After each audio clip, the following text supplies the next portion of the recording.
Bienvenue au 5e étage. Nous avons parlé la semaine dernière de nos 4 sages, de ces 4 tzadikim qui représentent la Merkava, le char.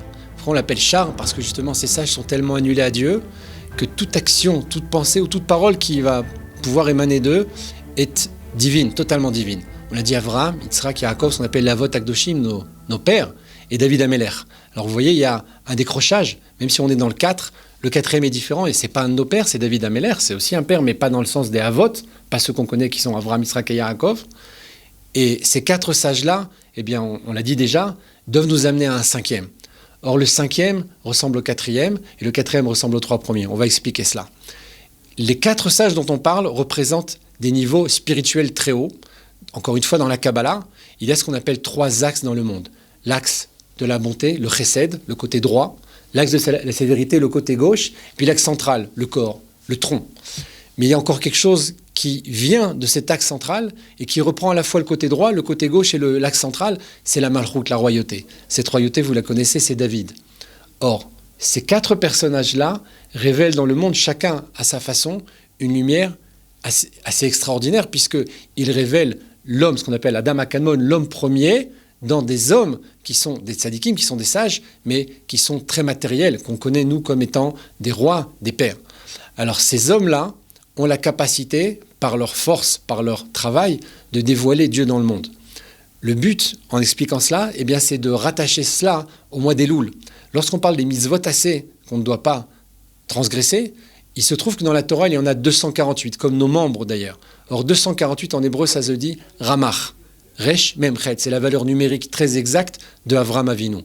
Lorsqu'on parle des chassa, les 365, comme les jours de l'année, ou les nerfs qui se trouvent dans le corps de l'homme, cela correspond à Yitzhak Avinu, notre père, mais lui est dans la Gvura. Pourquoi? Parce que le fait de ne pas transgresser une mitzvah négative, eh bien, c'est pouvoir être dans la Gvura. C'est quoi la Gvura? Ezeu Gibor, nous dit le Pirkei Avot, Ezeu Gibor Akovesh et Yitzro, qui est le fort, celui qui arrive à retenir son instinct, à retenir son Yetzer Hara. Donc le fait de ne pas accomplir, de ne pas faire une mitzvah lotassée, eh bien ça correspond à la Gvura. Yitzhak, c'est sa couleur, il est dans l'axe gauche. Quand on arrive au 3e, on est dans le meilleur des pères, et là ça correspond à justement ce qu'on a dit précédemment, à la faute de Karet et aux souffrances. Pourquoi? Parce que Yaakov a eu énormément de souffrances dans sa vie, celle de Sav, celle de Lavan, de Yosef, de Dina, sans fin. Et au-delà de ça, il a vécu beaucoup moins que ses pères, moins que Avraham et que Yitzhak. Si on arrive au 4e degré, on parle de la faute de Karet, on a parlé au-delà de ça, du Chilul Hashem. Or, la sanction pour le Chilul Hashem, nous ne l'avons pas expliqué la semaine dernière, mais la sanction pour ça, eh bien, c'est la mort. Au-delà de la tchouva, lorsqu'on a fait Chilul Hashem, il faudra aussi Yom Kippour, il faudra aussi les Issourim, les souffrances. Mais au-delà de ça, la seule réparation, la seule chose qui pourra nous enlever cette tâche du Chilul Hashem, la transgression, la profanation du nom de Dieu, eh bien, c'est la mort elle-même. Comme on dit en hébreu, mitato zu kaparato. Sa mort, c'est ce qui a amené son pardon. Eh bien, David Améler, de façon assez étonnante, puisqu'on l'appelle David Israël Chaï Vekayam, le roi d'Israël vivant, existant, est un homme mort. Pourquoi il est un homme mort? Le Zohar nous explique que lorsqu'il est venu au monde, il doit vivre 3 heures. Il ne vivra que par le mérite de 70 ans que Adam Arishon va lui donner. D'ailleurs, le Passouk, le verset nous dit, sur Adam Arishon, 930 ans de vie, Asher Chaï, qu'il vit. On sait très bien qu'il les vit.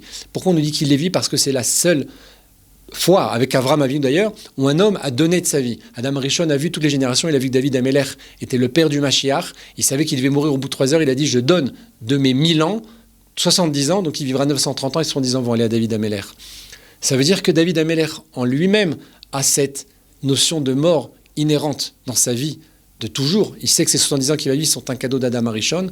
C'est pourquoi tout ce qui correspond à la malchoute, à la royauté, est un élément mort. On va donner un exemple. On va parler par exemple de la terre.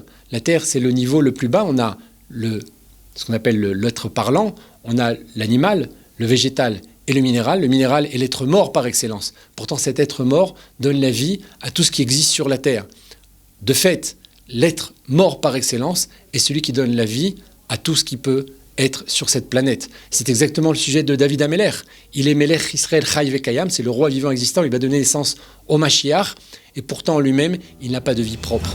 C'est cela, la réparation du mois de Elul, en espérant justement transcender ces 4 degrés et atteindre, comme on l'a dit, le Etz HaChaim, cet arbre de vie qui va nous détacher de cette mort inhérente à ce que nous vivons tous les jours, malheureusement, et que seulement dans la Géoula, nous pourrons transcender et dépasser.